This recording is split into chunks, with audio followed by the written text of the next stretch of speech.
if I'm awake or dead. We'll see. I remember it just had like right after the other response. Yeah, yeah.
Hey guys, it's Ben from Theme Park Groupie. We just got off of Montu.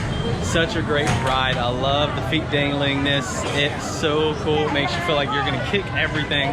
Reminds me of Dueling Dragons that used to be at Islands of Adventure.